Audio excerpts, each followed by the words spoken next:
Almost a century had passed after Columbus discovered the American continents before British colonists sailed for the New World. But gradually they began to establish settlements. Jamestown in Virginia was already 13 years old when friends ashore waved goodbye to the Mayflower as the ship left England for America in 1620. By the 17th century, the journey held no shapeless terrors. Settlers did not expect to be swallowed up by a sea serpent, nor to sail off the edge of the earth. But the realities of the voyage were grim enough. Many would fall victim to stormy seas. Others would die with their dreams in the rat-infested hold of a crowded ship. Yet still they came, lured by advertisements such as this one. In America, they believed they could create a better world than the Europe they had left behind. A continent convulsed by religious wars and blighted with poverty. Here in a new land, wild but magnificent in its wildness, they would build a new life. And here, though none could foresee it, they would found a great nation.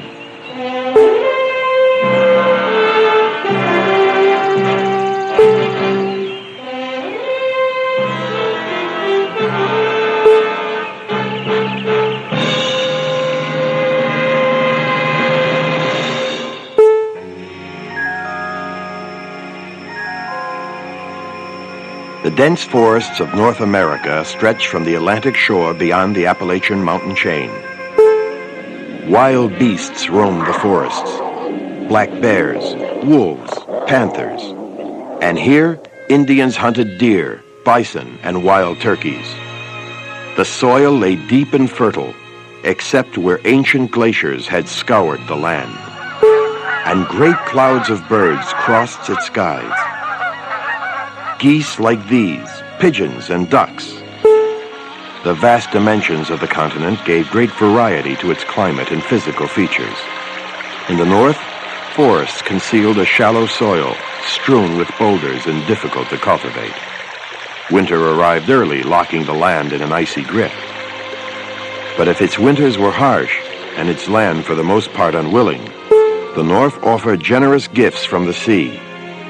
Cape Cod thrust a protective arm around Massachusetts Bay, where fishermen could take a rich harvest of herring, salmon, mackerel, and the most prized catch of all, cod.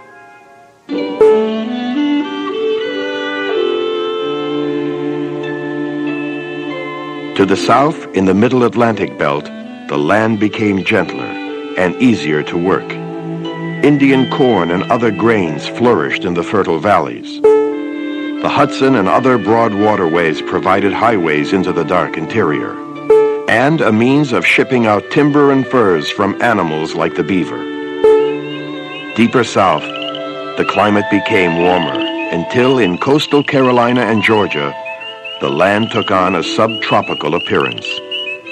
The coastline here was a shadowy marshland, pierced by slender cypresses and draped with Spanish moss. Inland from the sea, the swamp and marsh gave way to the southern Piedmont, a hilly back country of rich red clay. In the 16th century, the continent of North America was one of enormous size and variety, rich yet demanding a price for sharing that richness. Whoever entered it would be tested by its wildness. Some would emerge stronger as a result. It was April of 1607 when, after a voyage of over 4 months, a group of 104 English settlers reached Virginia. Rowing to shore, they set up a cross and thanked God for their safe arrival.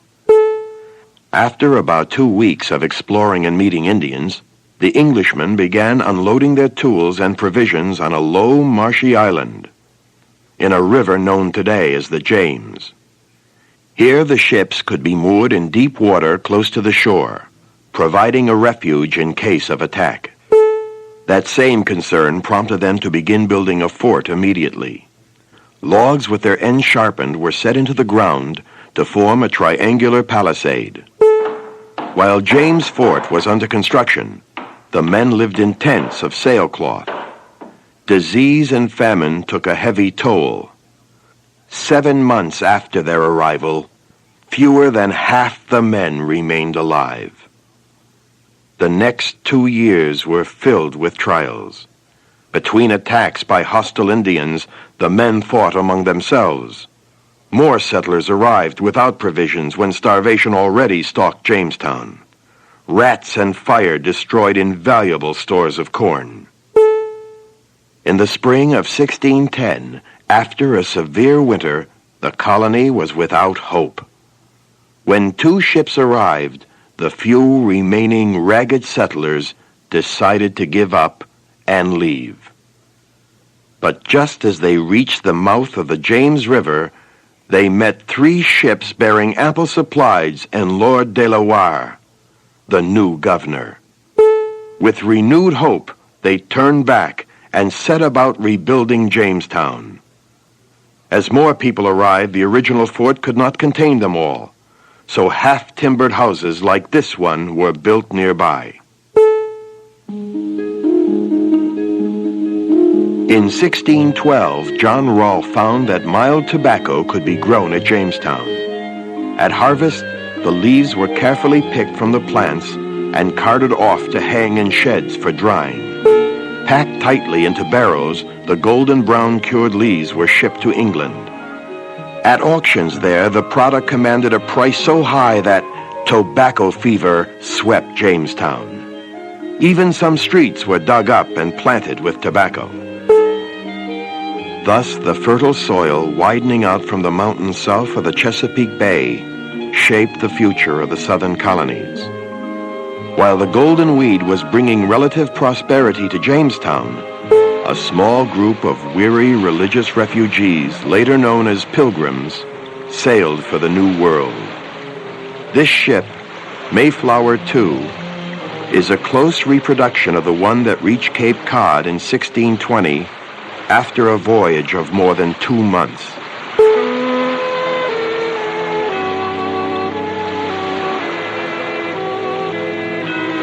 Bitter north winds of December had already begun to gust as pilgrims set out in the Mayflower shallop, a boat like this one, to explore the coast. When the dreadful winter months had passed, only about half of the original party of 102 survived. But they built their settlement and kept it alive. They cut trees and sawed them into lumber for their houses, as these men are doing at Plymouth Plantation, a careful recreation of the original settlement. The dense forests, so near to a sea rich with fish, would eventually provide lumber for ships as well. But for the first few years at Plymouth, the Pilgrims had little time to build more than a fort and homes. First, they completed the walls and roof framing, as on this Plymouth plantation house. Then bundles of dried bulrushes were tied on securely to make a waterproof thatched roof. The Pilgrim farmers learned much from neighboring Indians about hunting and fishing and how to cultivate maize or corn by planting the seeds with a fish or two for fertilizer.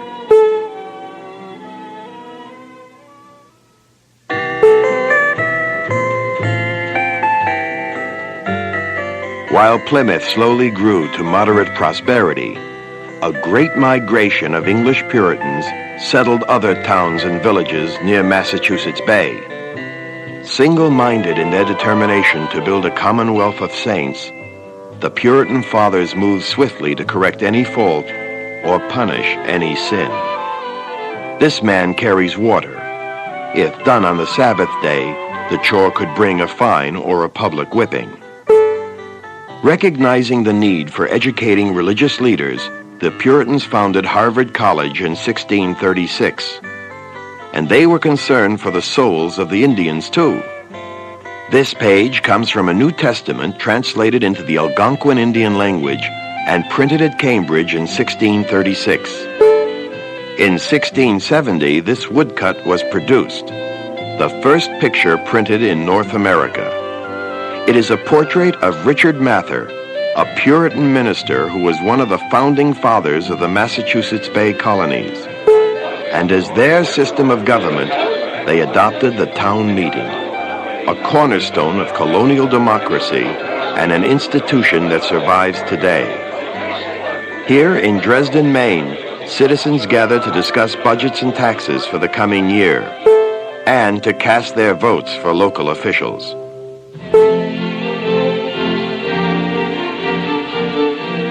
Between the colonies of Massachusetts Bay and the tobacco growers to the south, the Atlantic coastline broke into a series of fine estuaries and protected natural harbors.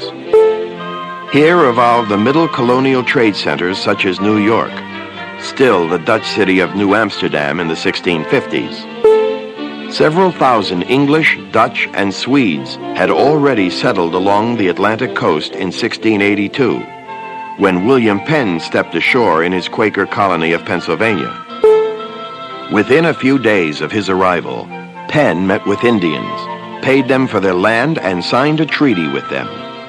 His liberal policies and his fair treatment for all men would make Philadelphia, his well-planned city of brotherly love, one of the fastest growing and most prosperous cities in the colonies. Artisans and laborers from all Europe brought valuable skills to the colony. By 1775, under the leadership of Benjamin Franklin, Philadelphia would mature into the New World's largest city. But in 1702, the town was still hemmed in by forests that stretched to the horizon. Here and throughout the British colonies in North America, men had come to terms with the wilderness. Starvation, disease, and other hardships that had claimed the lives of so many early settlers had not prevented more men and women from testing themselves against this new land.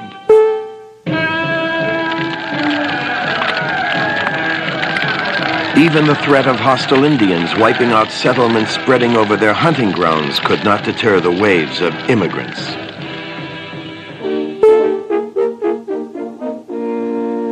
By 1700, the colonies had planted the seeds of freedom and democracy, though it would be years before they came to maturity. Dresden, Maine, and many other New England communities would be holding town meetings 2 centuries later. The cultivation of tobacco would soon foster the development of plantations or large estates such as Gunston Hall in the southern colonies. Demanding much care and attention, tobacco also required cheap labor.